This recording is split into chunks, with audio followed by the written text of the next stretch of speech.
este segundo capítulo de Bajo la Lupa conoceremos a Daniela Linero Gámez, una historia que da ejemplo la importancia de conocernos a nosotros mismos, identificar nuestros objetivos y trabajar con la visión en nuestras vidas, y sobre todo, vivir las experiencias y vivir cada segundo. Dani nos ilumina la importancia del conocimiento personal. Asimismo, este trae la aceptación de nuestros propios miedos. Dani nos invita a ser transparentes, no solo con nosotros mismos, sino a ser más auténticos con el mundo y con los demás. Empecemos. Yo era nerda y yo tenía que ser la mejor y la mejor y la mejor, la universidad también, y estudié muchísimo, de verdad que me arrepiento inclusive un poco de todo lo que estudié. Sí, literal, o sea, como que, porque sí, me lo doy la mejor, no sé qué, pero ¿y eso al final qué? O sea, como que tener la escolástica no me define, o sea, yo soy Daniela Linero, no la escolástica, ¿sabes? Y así también empecé a trabajar, y cuando yo monté mi empresa yo trabajaba demasiado, demasiado, pero al final me di cuenta, yo un punto de quiebre en mi vida que yo trabajaba demasiado pero no vivía. Wow. Entonces, ¿yo para qué trabajo? Para no vivir, ¿sí sabes? Entonces ahí fue como que me empecé a cambiar el chip, yo creo mucho en la terapia, o sea, como en los psicólogos, yo empecé a ir al psicólogo, entender cuáles eran mis traumas, y uno de los traumas que yo tenía era que yo me sentía que no era suficiente. Entonces, por eso para mí siempre tenía que ¿sabes? Más premios, más reconocimiento. Y cuando yo aprendí que el reconocimiento no me lo tienen que dar el otro, sino que me lo tengo que dar yo mismo y tengo que creer en lo que estoy haciendo, mi vida me cambió. Y ahí fue cuando dejé de trabajar tanto, que no quiere decir que sea mediocre, que no quiere decir que, sabes, que no haga las cosas, pero ya es un balance entre trabajo y vivo. Yo empecé un momento y dije, uno de mis sueños personales es conocerme el mundo. Entonces yo tengo una meta de conocer al menos 10 países al año.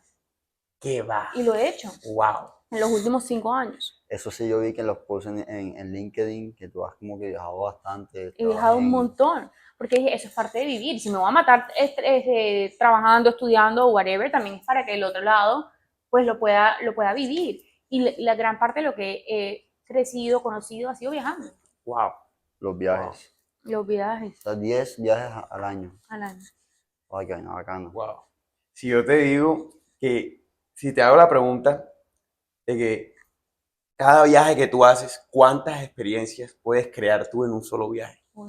Inimaginable. O sea, es que no las puedo contar, de verdad. Y también he hecho muchos tipos de viajes. He hecho viajes sola y esa es la que más me ha retado. Wow. Y más he aprendido de mí, porque ahí eres tú contra el mundo. Y si yo no voy y le hablo al de al lado, pues me quedo sola y, ¿sabes? Me quedo aquí petrificada en el viaje. O sea, porque cuando tú estás con gente como que estás de cierta manera en una comfort zone. Ya te conozco, ya somos amigos, claro. Cuando estás sola es o conoces, o hablas.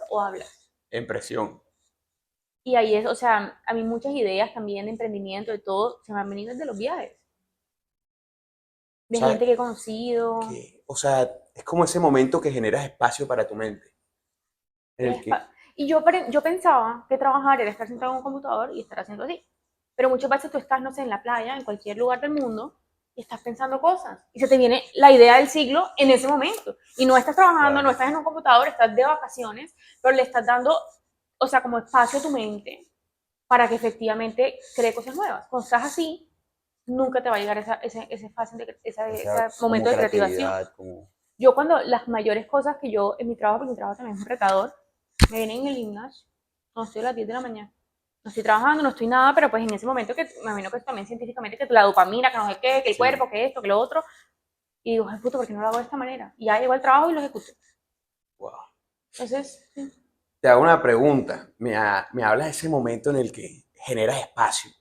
Ya que, bueno, no viajas todo el tiempo, ¿cómo tú mantienes esa costumbre de generar espacio para tú tener reflexión constante? Eso es una excelente pregunta porque también no quiero que la gente se lleve el mensaje de tienes que viajar para crear, porque ese no es el mensaje tampoco. Pero son pequeños momentos que te dan ese espacio. Yo, por ejemplo, como vivo en Barcelona, como no trabajo en la mañana, yo me tomo un café, literalmente así sentada, viendo el balcón de mi casa, 40 minutos, viendo el balcón, sin hacer nada. Hay veces que no se me viene nada a la cabeza claramente. Yo escribo mucho, yo todas las mañanas escribo. Mira, journaling. Se conecta, se conecta. Sí. Es como el aburrimiento. Yo he visto videos sobre que el aburrimiento es esencial para aumentar la creatividad y como el funcionamiento cognitivo.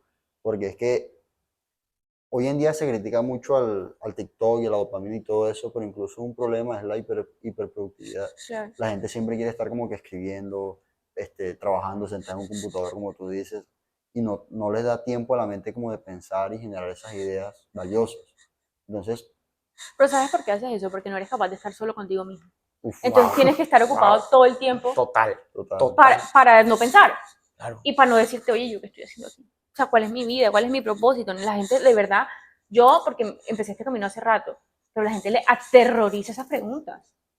Lo más fácil es estar ocupado. Pero al final terminas el día y ¿qué hiciste? Seguramente nada. Hiciste un Excel, pero ese mismo Excel hubiera podido hacer en 1 hora y no en las 4 horas que estuviste sentado en el computador. Total. ¿Qué tan importante para ti es el tiempo de estar a solas? Lo más importante. Y es ¿Por no qué? negociable. Por eso, no porque es el momento como literal de encontrarme conmigo misma, inclusive con mi pareja. O sea, nosotros tenemos tiempos donde los dos estamos solos. Wow. Y hay que respetarlo. Claro. Porque también ese tiempo te recarga para cuando vuelvas con tus amigos, para cuando vuelvas con tu pareja, para cuando vuelvas, ¿sabes? Mira, Dani, te voy a preguntar qué pensaría esa Dani que se exigía tanto sobre estos nuevos hábitos que tomaste hoy en día. El de escribir, el de tener 40 minutos viendo al sol, que por lo como no los cuentas, es de suma importancia para ti. ¿Qué pensaría ella?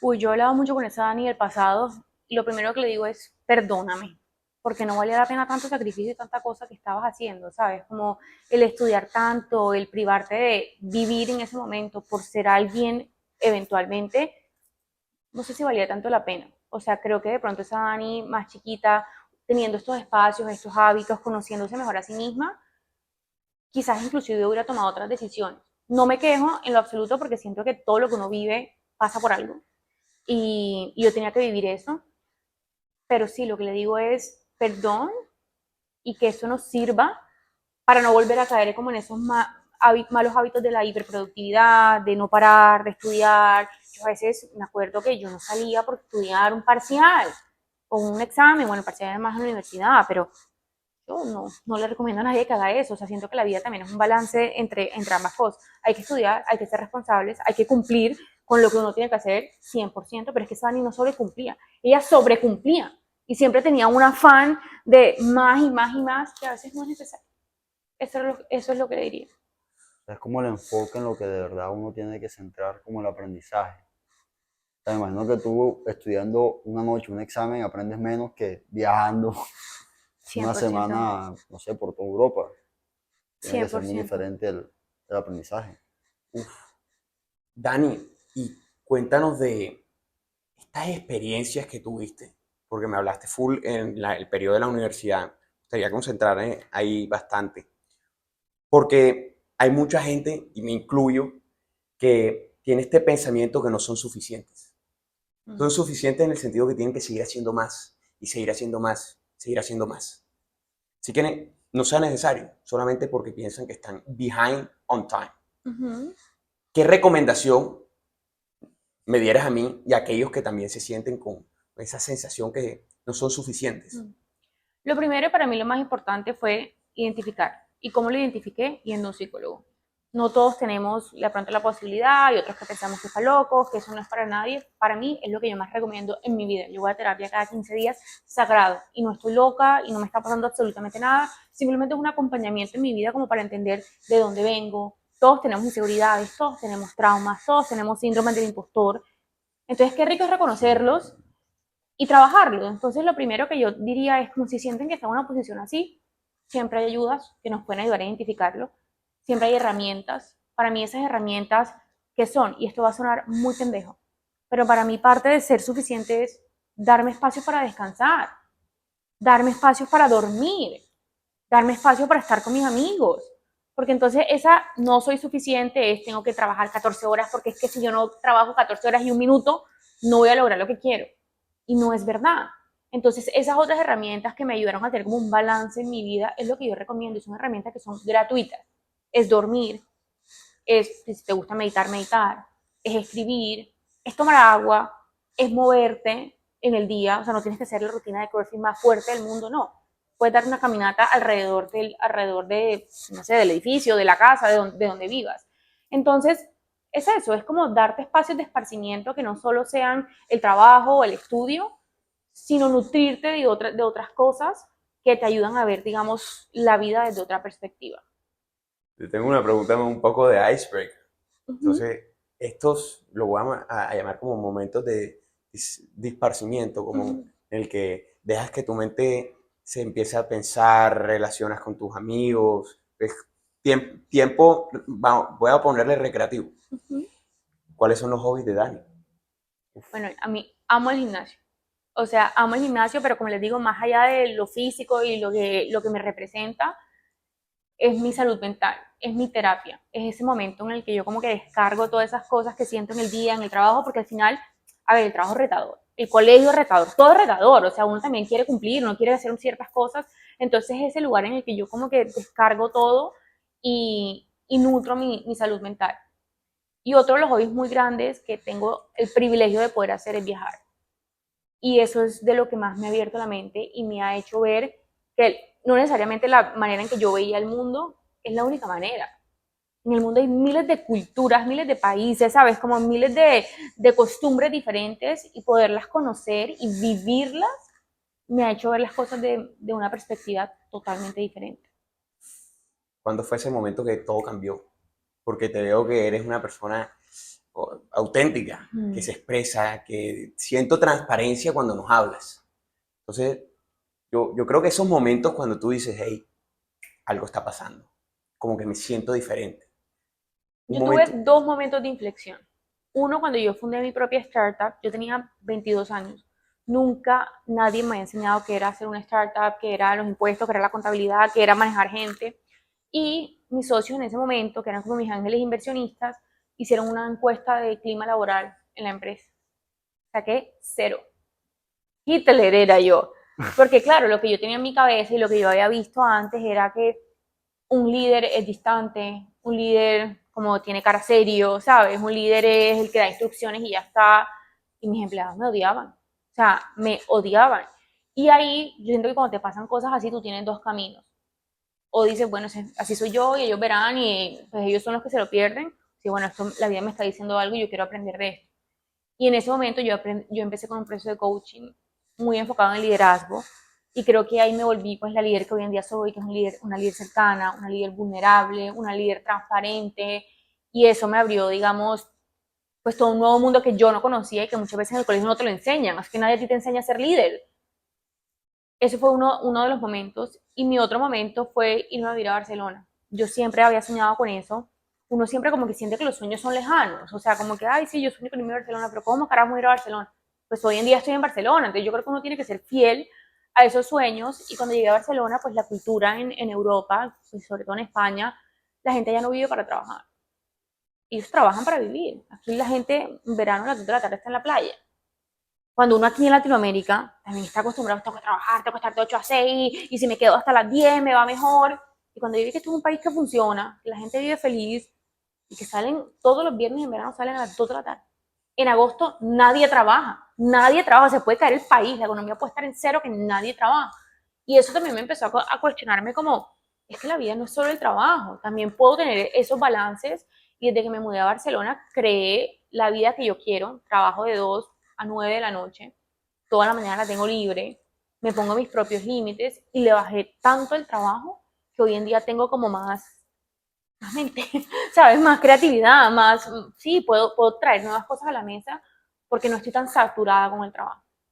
Oye, a mí me interesa el tema de cuando comenzaste como en el coaching de liderazgo. O sea, ¿por dónde empezaste? O sea, libros, no sé qué recursos había en la época, porque yo vi en el perfil tuyo que hay una organización que ayuda como a líderes que quieren crear como startups. Entonces, no era solamente financiación, sino que se entren como una comunidad. Entonces, gratitud. Latitud, Sí. Latitud. Sí, yo en ese momento empecé con un coach, o sea, una persona que me ayudaba, afortunadamente pues la empresa me lo puso a mi disposición y ella me hizo pues unos cursos que al principio, como todo proceso también terapéutico, tienes que empezar a conocerte a ti misma. O sea, ¿quién es Daniela? Porque uno a veces cree que Daniela como líder es diferente a Daniela con sus amigos y en su familia, pero yo soy la misma persona, son las mismas emociones, son los mismos miedos. Entonces ella me hizo un trabajo interior de cómo me relacionaba yo con mi entorno, cómo fue mi infancia, cómo me relacionaba yo con mi familia, porque uno cree que no tiene relación, pero sí tiene relación después de cómo eres tú en el liderazgo. Wow. Entonces empezó como un proceso muy como introspectivo de conocer a Daniela y después más adelante sí eran como con actividades, con incluso actividades grupales con mis propios líderes. O sea, ella me fue también como enseñando qué es el liderazgo, qué la famosa diferencia entre un líder y un jefe. Correcto. Y pues me hacía hacer como ejemplos prácticos de lo que yo quería hacer. La verdad, tuve la fortuna de que fue muy guiado, fue con una persona, no fui yo autodidacta. Pero también en este mundo de emprendimiento y en este mundo de startup hay muchas comunidades. Y una de las cosas que yo más recomiendo si quieren emprender, o no si quieren emprender, en toda la vida, uno siempre tiene que tener como su support system. Porque tú siempre vas a sentir que estás solo y que el problema que te está pasando es solo tuyo, pero cuando te das cuenta que hay miles de personas que están pasando exactamente lo mismo y que también tienen las herramientas, como por lo menos te dice, uno, no estoy loca, ¿sabes? No me pasa solo a mí, y dos, puedo buscar ayuda. Entonces, en esos momentos, comunidades como Latitude, hay otra que se llama 500 Startups, que también es en Miami, que es muy buena, ir a eventos de emprendimiento, inclusive mi actual líder, mi actual jefe, yo lo conocí en un evento de emprendimiento y los dos éramos emprendedores y después, mucho tiempo después, él me llama para trabajar con él. Wow. Entonces todo se termina como interrelación. Lo que es networking. networking. Y en ese momento, yo me acuerdo cuando fuimos a esa feria de emprendimiento, fue en New Orleans, solo nos emborrachábamos, o sea, no hicimos nada, ¿sabes? Como que uno dice, no, pues perdí el tiempo acá, vine, la pasé rico y ya está. Pero tú no sabes eso en 5 años qué va a significar. Wow. Y en 5 años significa trabajar para esta empresa en la que estoy en estos momentos. Los puntos se vuelven a conectar. Y los negocios, ¿tú crees que se hacen en la oficina o se hacen por fuera? Por fuera, 100%. Por fuera, porque es que era lo mismo que decía ahorita, como que el líder es la misma persona en su casa que en la oficina. Eres la misma persona, es el mismo cuerpo, el mismo alma, las mismas emociones. Entonces, al final, las personas, o sea, quien te compra a ti es una persona. Se puede llamar una empresa, se puede llamar quien sea, pero es una persona y esa persona tiene emociones, tiene inseguridades. Si tú la ves así a los ojos, face to face, tú vas a poder conectar más. Los mejores negocios que yo he hecho en mi vida es entendiendo cuál es el interés personal de esa persona. Wow. ¿Qué quiere lograr él como persona? No como el CEO, no como el presidente, no como... No importa un bledo que es el título que tenga. Como persona, ¿qué quiere lograr? Cuando llega hoy a la casa, ¿qué va a hacer que sienta que tenga un día productivo? Si tú puedes descifrar eso, puedes cerrar el negocio con quien quieras.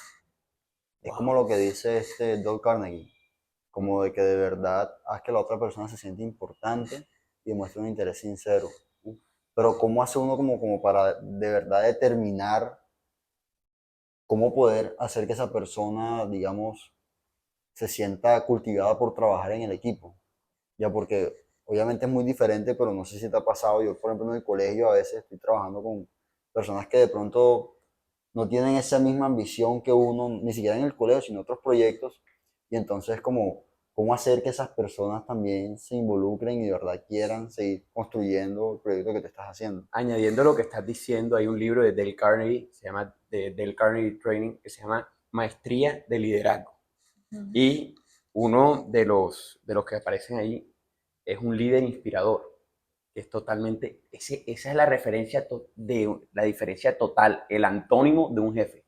Es aquel líder que encuentra como, eso es lo que tú hablabas, de esa raíz, el porqué de la persona, del por qué trabaja ahí, por qué no se va a otra parte.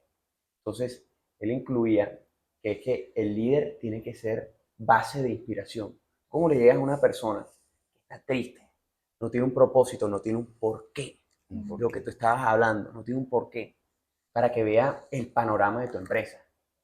Lo que veníamos hablando hace unos días, que era que tú tienes que trabajar al lado de tu compañero, porque al final es compañero. Puede ser el jefe, pero es tu compañero. ¿Qué nos dirías sobre eso? ¿Cómo tú inspiras a la gente en tu entorno a también ser líderes? Porque tú eres líder, pero ellos también son líderes porque hacen parte de la empresa. Eso es parte del empoderamiento y tú como líder también tienes que empoderar a tu gente. Y a mí, una de las cosas que me cambió mi vida como líder es que muchas veces uno como líder también tiene el ego de yo no voy a invitar a la mesa a alguien que sea mejor que yo, porque me va a quitar el puesto, porque se va a llevar todos los créditos, y entonces yo tengo que tener el control. Pero cuando yo solté el control y yo invité a la mesa gente que es mejor que yo, y no me da pena decirlo, porque al final pues qué rico que tú trabajes con gente que es mejor que es mejor que tú y que te den todas las herramientas y toda la información para que tú puedas tomar la mejor información, la mejor decisión, perdón, con la información que te dan. Ahí es cuando todo empieza a hacer efecto. Entonces tú como líder tienes que uno ser inspiración, tener una visión muy clara y es por qué estamos haciendo esto. Porque si tú piensas que estás haciendo esto, estás trabajando esto por sacar una buena nota o por el sueldo, ahí no estás logrando nada. Porque no está, la persona no se está conectando con lo que está haciendo. Está ahí como quemando horas para que al final le paguen o para que al final le pongan un excelente o como sea la máxima nota en el colegio. Pero es, ¿cuál es este proyecto? ¿A quién está ayudando este proyecto? ¿Por qué lo estamos haciendo? ¿Cómo tú desde tu rol estás impactando a otras personas? Y cuando tú logras como ese nivel de visión y que se conecten con lo que estás haciendo, ahí es cuando la gente empieza a trabajar por el propósito como tal del proyecto o del trabajo que estás haciendo y no por un sueldo. Y el que está trabajando por el sueldo igual no te va a responder. Y tú también como líder tienes que saber tomar decisiones. Si no es, no es. Y si no se conecta con la cultura, no se conecta. Yo he tenido que sacar gente que en teoría es buena, pero no tiene el fit cultural, pero no se conecta con el propósito de la compañía. Como líder tengo la responsabilidad de decirle, hasta aquí vas tú. Y puede pasar lo mismo en un proyecto, no sé en los colegios como sea, pero puede ser, yo no es que no voy a trabajar contigo, porque tú no estás viendo la misma dirección que yo estoy viendo y no estás conectado con mi propósito y así va a ser muy difícil trabajar. Puede tener las habilidades, pero si no tiene la visión. Y eso que me están contando es antes de tú embarcarte en lo de Lisify. Esto fue parte, o sea, Lizify fue mi primera empresa, mi emprendimiento, entonces ahí aprendí todo a las patadas. Literalmente a las patadas, a ser líder, levantar inversión, a sacar personas, también a contratar y sacar personas. Cuando uno es un emprendedor, hay meses que te sientes que eres Mark Zuckerberg, que la sacaste del estadio, te invitan a eventos, sales en revistas, tú dices, soy, o sea, Estoy rompiendo. literal. Pero hay otros meses en que no tienes cómo pagar la nómina. Y la primera que tienes que darte a pagar eres tú como emprendedor. Lo primero es darle el pan a la mesa a las personas que confiaron en ti y trabajaron por ti. Porque también es lo mismo, si tú los haces parte de tu visión, tú también tienes que velar por ellos. Claro. Y primero ellos antes de cualquier cosa. Entonces, todo esto fue aprendizajes que tuve en mi empresa.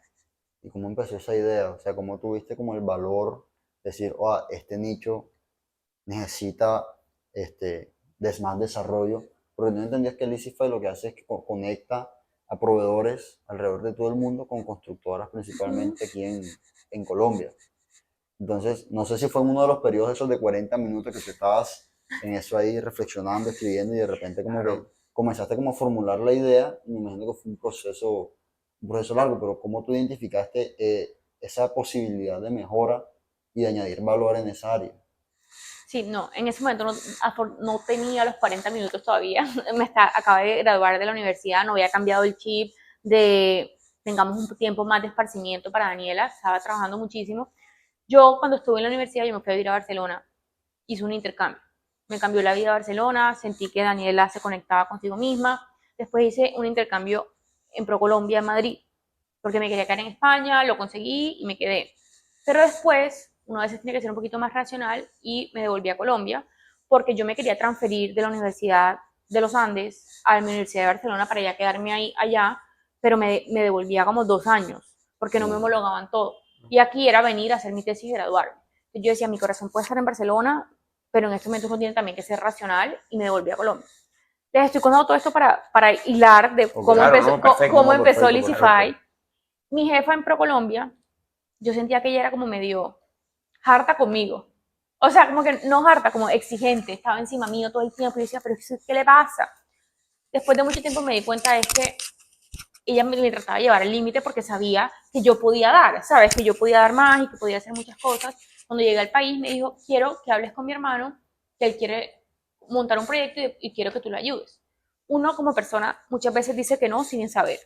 Yo no, o sea, yo no quiero trabajar, yo solamente voy a hacer mi tesis, me voy a volver a Colombia y voy a estar tranquila y ya está. Pero después una vocecita interna mía dijo, ¿por qué no? Habla con la persona a ver qué tal es. Esa persona era proveedor de construcción. Mi papá es constructor de construcción, pues, constructor de construcción, súper redundante, pero sí, es constructor. Sí.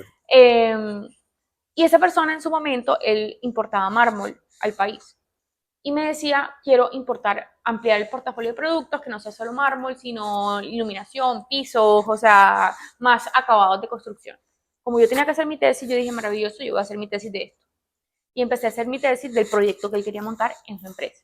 Como muy ñoña que siempre he sido, hice una super investigación, me senté con 1000 proveedores, 1000 constructores, y de toda esa investigación, de ahí es cuando mi conclusión hacia él y hacia mi tesis fue, yo no veo viable ser un proveedor más de acabados, porque pues hay un océano totalmente rojo, los márgenes están por el piso, el dólar estaba en las nubes. Lo que sí identifiqué en todo este proceso es que hay una brecha entre la oferta y la demanda en el sector de la construcción que podríamos cerrar a través de la tecnología. O sea, de eso fue tu tesis. De eso fue mi tesis. No, Wow, investigación. las casualidades. Las casualidades. Esa fue la investigación. Y tú ese tema lo escogiste por el proyecto que te... Por lo que él quería hacer. Okay. O sea, yo nunca en mi vida pensé en hacer algo en construcción, solo que la vida a veces también uno tiene que seguirla, ¿sabes? La vida a veces te va guiando.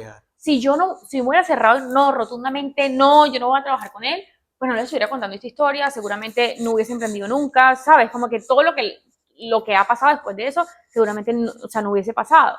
Pero yo me abrí, hice esa investigación y pues resultó en esto. Cuando yo le doy esta idea a mi socio, a esta persona, me dice, de una, montémoslo. Yo tenía 21 años, estaba recién graduado de la universidad. ¿Qué es montar una empresa? ¿Qué es tener acciones? No tengo ni idea, y claramente mis papás también me decían que estás loca, pero es que, o sea, tienes que trabajar primero normal, ve a Coca-Cola, a McKinsey, a cosas normales, el camino, el tradicional. Y que también da un poquito de miedo porque, claro, o sea, ¿con quién me estoy asociando? A los 21 años, o sea, me hubiesen podido meter 15 dedos en la boca. Pero uno a veces tiene, o sea, al final hay que tomar riesgos, ¿no? Y yo decía, hay un problema, hay una solución, pues yo quiero montar esa solución.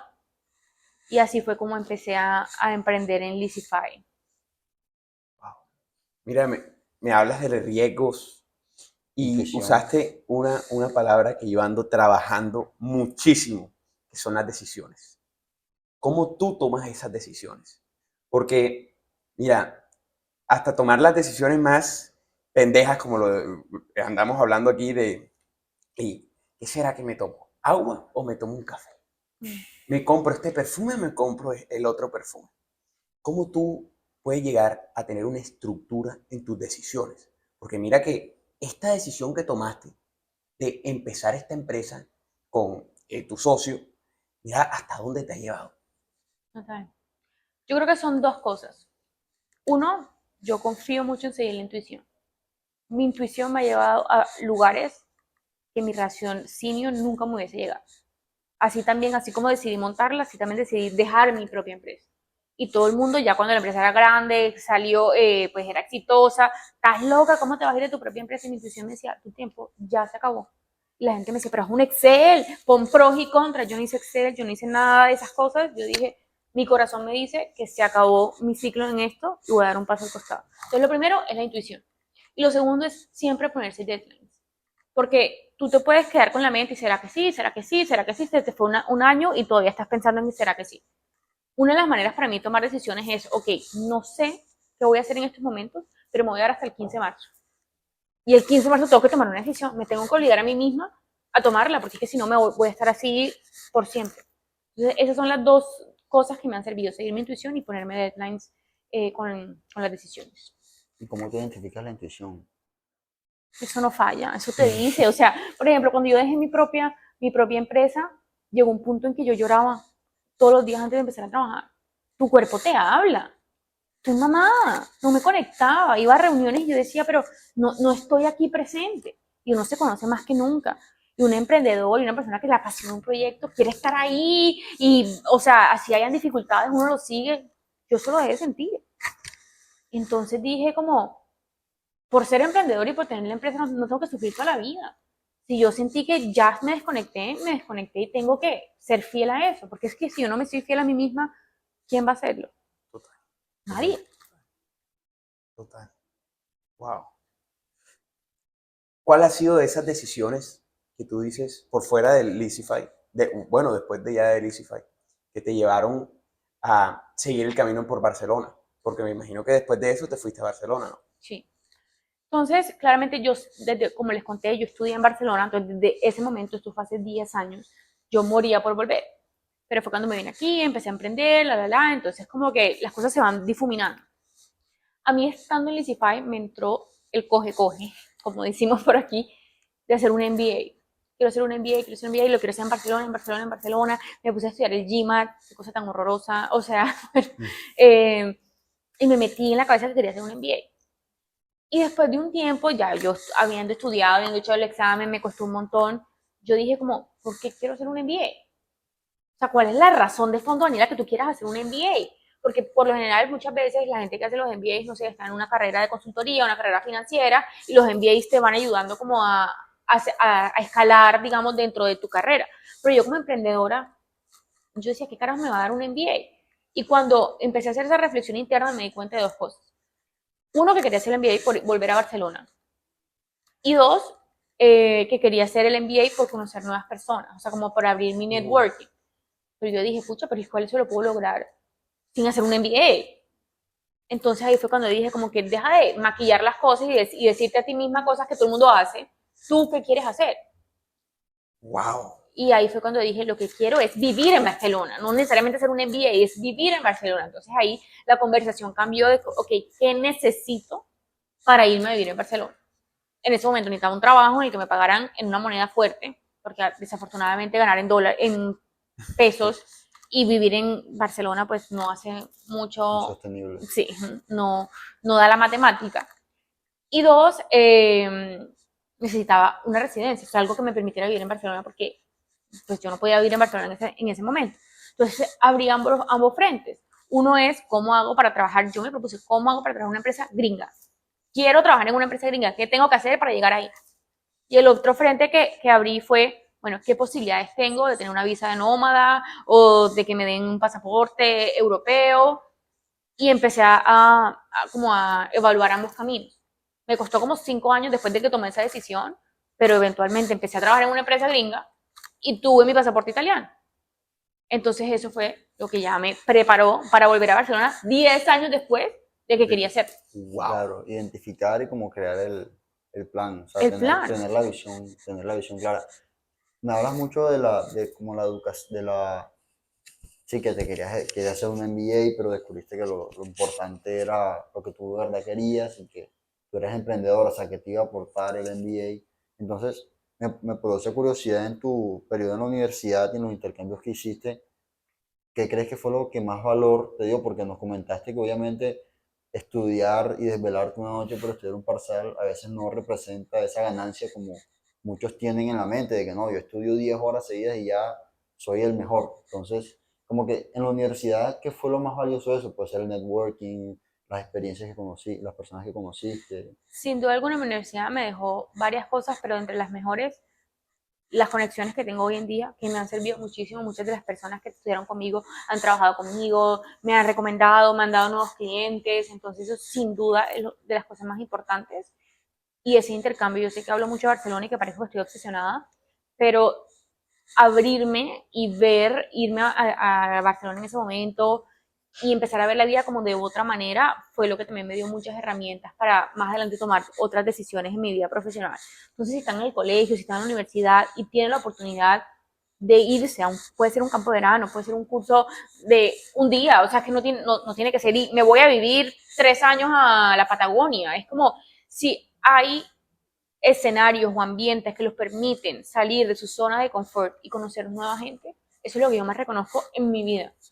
Porque si yo, y lo que más recomiendo, porque si yo miro para atrás, las veces de las cosas que yo me acuerdo es mi intercambio, los campos de verano que fui, las personas que conocí, no fue las horas del parcial que estudié, sino fueron esos espacios en el que pude intercambiar con otras personas, me dieron muchos aprendizajes y crecimiento personal y profesional para mí.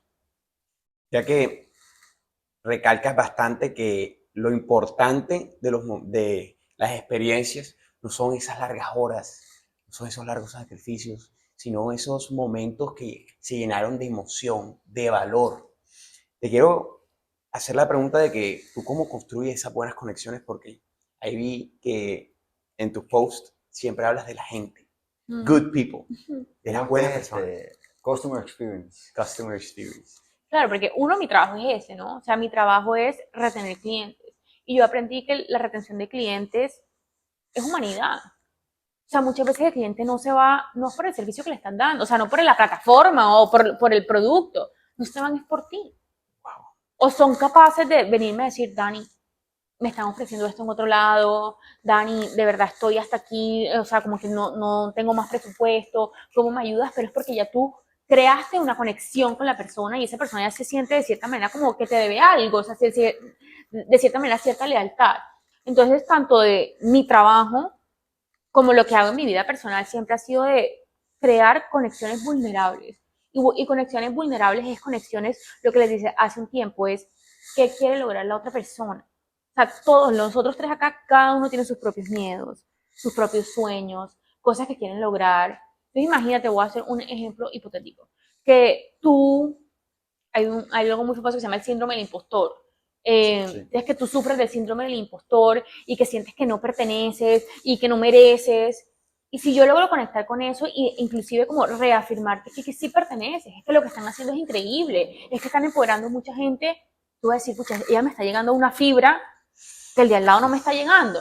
Que Metiendo el dedo en la herida. En la herida.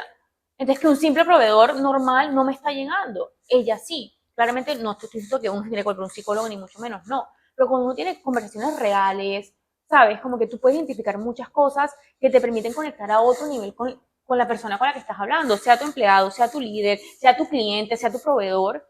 Y ahí es donde yo he podido crear, digamos, las conexiones más significativas, que al final es eso, es humanidad. ¿Cómo identificas tú los miedos de los demás? Hay preguntas que funcionan muchísimo. Entonces tú claramente, obviamente no le vas a contar, oye, ¿cuál es tu mayor miedo? En lo absoluto. Claro. Pero no sé, yo te estoy contando, estoy viendo un producto y tú, no, eso no me gusta, no, eso no puedo. Ven, ponen para entender. Pero cuéntame, ¿tú qué quieres lograr? ¿Cuál es tu objetivo? ¿Cuál es tu indicador principal? ¿Cómo es tu relación con tu jefe? Yo no te estoy preguntando directamente qué miedos tienes. Pero en esas preguntas que tú me estás diciendo, tú seguramente vas a decir, no, Daniel, es que lo que a mí me pasa es que mi jefe no me presta atención, entonces para yo llevarle este nuevo proyecto va a ser un mierdero, ¿sabes? Entonces ya tú ahí, en eso que te está contando, tú sabes, esta persona tiene algún delirio de inferioridad con su jefe. Tratar de ponerte desde el punto de vista. De ella, y tú hacer preguntas Empatía. literal, y hacer preguntas por entender. Yo no te estoy juzgando, no te estoy diciendo cómprame, no, pero por entender. Yo, por ejemplo, tengo un tema con la gente que me reporta. Yo creo que ellos piensan que yo estoy loca, pero todas las mañanas yo les saco de esas escalas como de Shakira, que tiene como diferentes fotos, que una cansada, una feliz. Yo, bueno, del 1 al 9, ¿cómo te sientes en Shakira hoy? Y es como, Dani, o sea, ¿qué carajo estás haciendo? Pero ahí es una manera también de conectar. Hay días que no tiene una noche de perro y que tú no dormiste. Claro. Yo tengo que empatizar contigo que dormiste 3 horas. Ese día yo sé que tú no me vas a dar lo mismo que me darías un día que dormiste 9. Una tusa, una enfermedad. Entonces, si tú puedes entender, digamos, de dónde viene la persona, hay veces, no sé, hay gente que es grosera en las reuniones. Pero digo, pucha, verdad es que acaba de terminar con la novia. Yo empatizo, no me lo tomo personal. Yo como que, o sea, no voy a decirle a nadie, no voy a decir, verdad, estás hablando así porque terminaste con tu vida. Pues absolutamente no. Pero a mí por lo menos me ha servido no tomarme las cosas personales y entender que donde estás viniendo, lo que tú me estás diciendo habla de ti y de lo que tú sientes y no de mí. Que claro, cuando yo fui líder a mis 20 años, yo pensaba que todo era contra Daniela, Claro. que me odian, que soy una Hitler, que soy una verdad. ¿Sabe? Cada quien tiene tantas cosas en su vida y en su mente que te lo juro que no tienes tiempo para pensar en ti. Quiero compartir esta pequeña historia que lo dice un luchador de MMA que dice que es la regla del 18, 40, 65.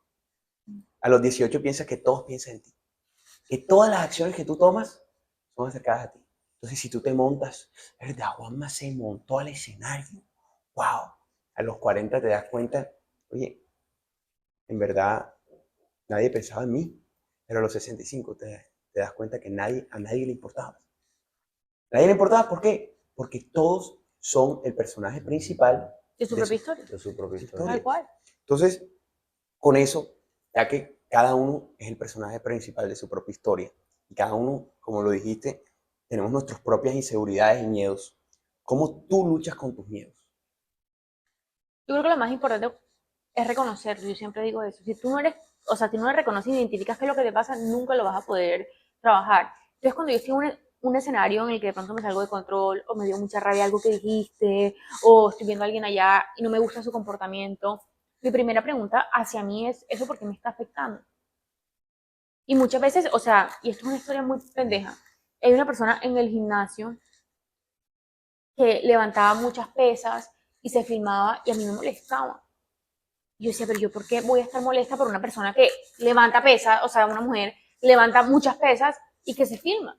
Después me di cuenta que yo no era capaz de hacerlo.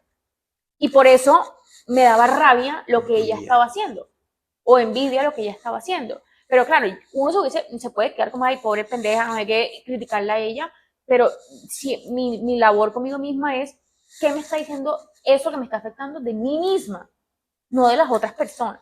Y así he podido reconocer un montón de cosas. Claro, me molesta porque no soy capaz, me molesta porque a mí eso me genera miedo, porque me genera ansiedad. Y yo, pues como les conté, voy a terapia cada 15 días y esos son los temas que yo trabajo con mi terapeuta. Y muchas veces yo les digo cosas muy sencillas como, oye, estaba sentada acá, pasó una persona y me molestó que pasara al lado mío. ¿Por qué? Y entonces, claro, ahí ella me empieza a hacer una serie de preguntas que me ayudan como a identificar, ok, porque de pronto, no sé, una cosa, en mi infancia la gente que siempre pasaba lo mío y no me saludaba, pues me daba cierto rechazo, ¿sabes? Pero es ser consciente de qué te molesta y preguntarte como internamente por qué. Y así me he dado cuenta de muchísimas cosas. Hay veces la gente que a mí más me molesta o rabia me da, es gente que es igualita a mí.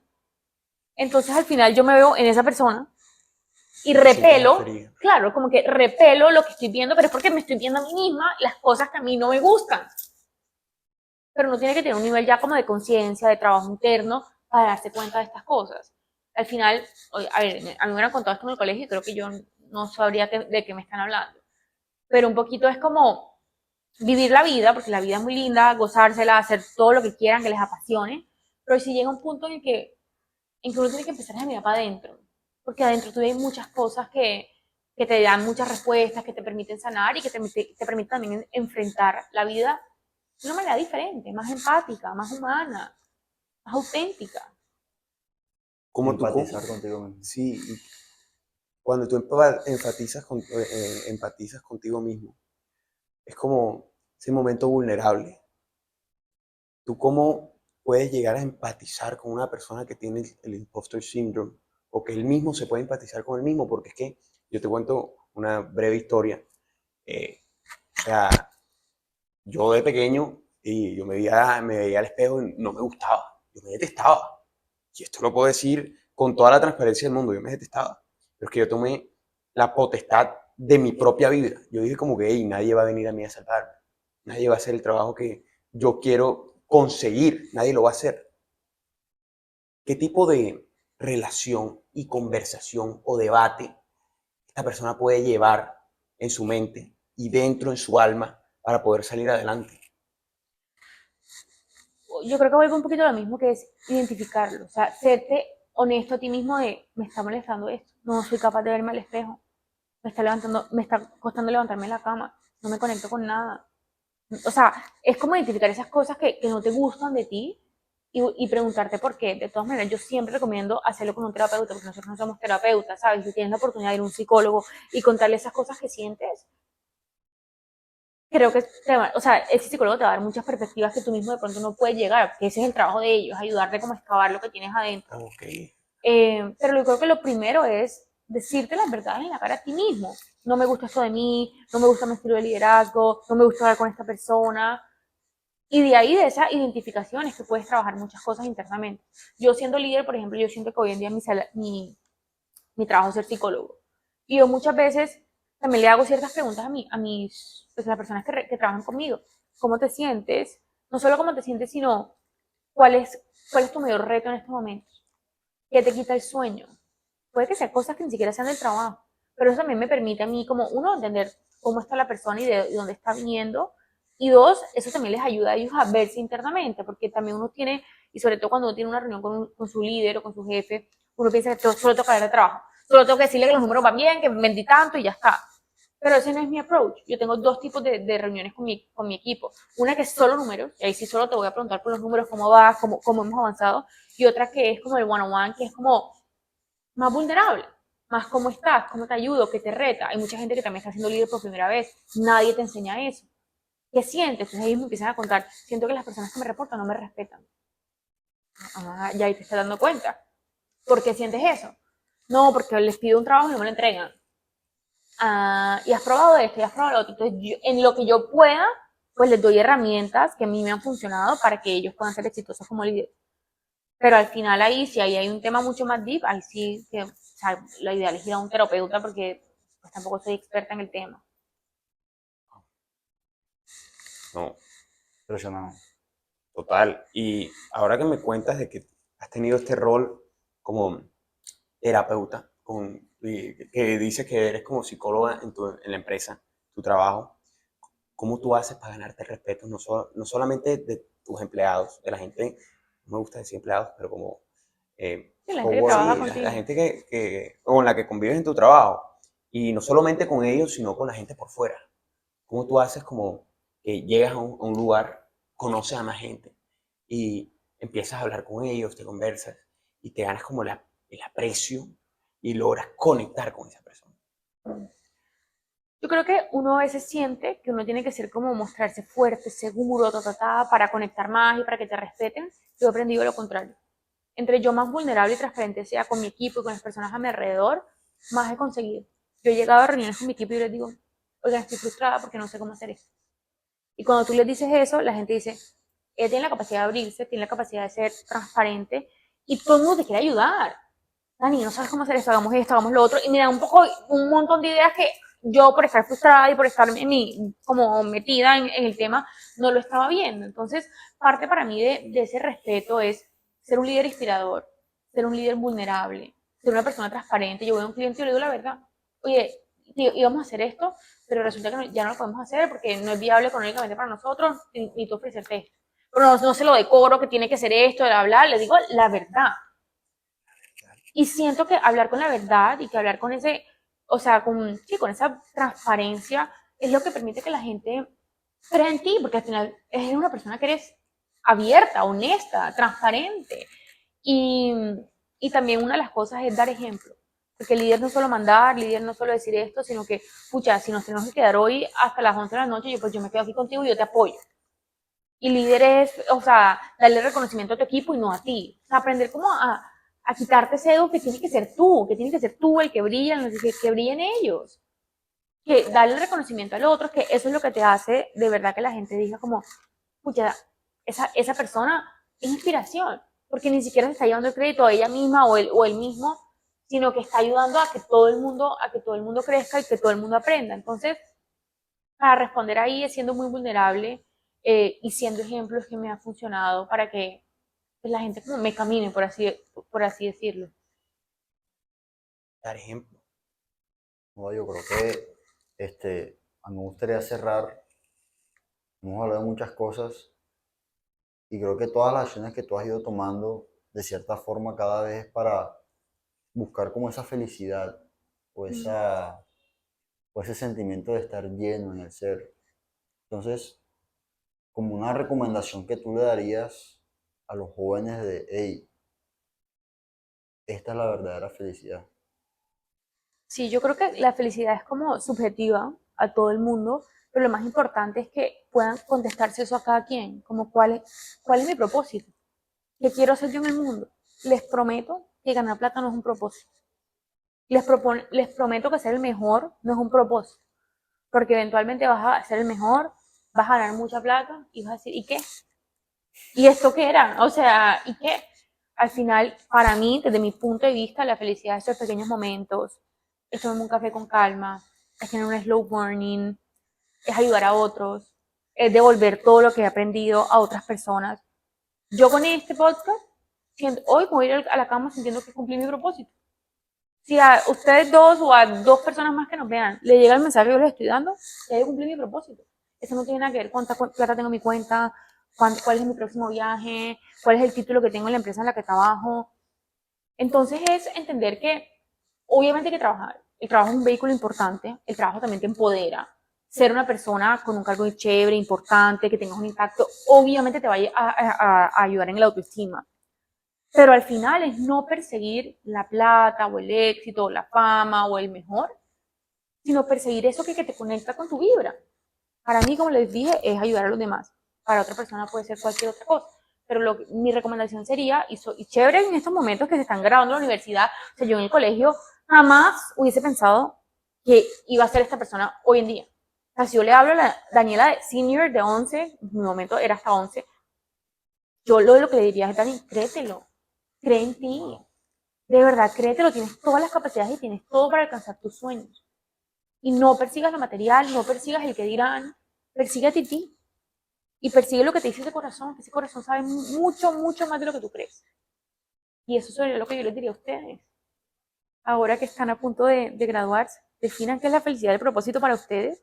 Y les aseguro que si son juiciosos, dedicados y que se han destacado, van a buscar un camino para lograr eso que quieren. Wow. Yo puedo resumir las historias, porque son historias de verdad inspiradoras que nos han echado aquí. Y eres un ejemplo para seguir, Dani. Te lo digo la verdad, y para mí define lo que Marco Alonso Piu, que es Lo conozco muy bien. es espectacular, es espectacular. Dice que uno no debe brillar, uno debe iluminar. Y eso es lo que yo me quedo aquí. Es que uno no está en este mundo es solamente para pensar en uno, tomarse las cosas personales, sino, hey, iluminar. Todos somos humanos. Tú me puedes iluminar a mí de cierta manera. Y quién sabe si yo Seguramente en algún momento, sí, y ya lo hicieron. O sea, para mí, como les digo, también es como que chévere porque yo no hubiese hecho esto cuando le tenía la edad de ustedes, porque no me hubiera atrevido, porque no confiaba en mí, porque iba a decir, quién me va a ver? ¿Quién carajo soy yo? Pero que ustedes estén aquí sentados y me hayan invitado a tener esta charla, me parece que son demasiado valientes. Me hubiese encantado hacerlo a esa edad. Y qué chévere que haciendo esto ustedes puedan inspirar a personas que incluso tienen 5 años menos que ustedes, que cada vez se crean más el cuento que lo pueden lograr. Entonces, claro que ustedes me iluminan a mí. esto es espectacular. De verdad, muchísimas gracias por Muchísimas estar. gracias por esta Y oportunidad. bueno, estos líderes sin filtro, gran líder, grandes historias, grandes enseñanzas. Así que muchísimas gracias, Dani, de verdad, por estar aquí. Y siempre serás bienvenida. ¿Quién sabe? Cultivando mentes, Inspirando generaciones. generaciones. Sí, Me encanta. No hay problema. Gracias por la hombre, invitación. claro que sí.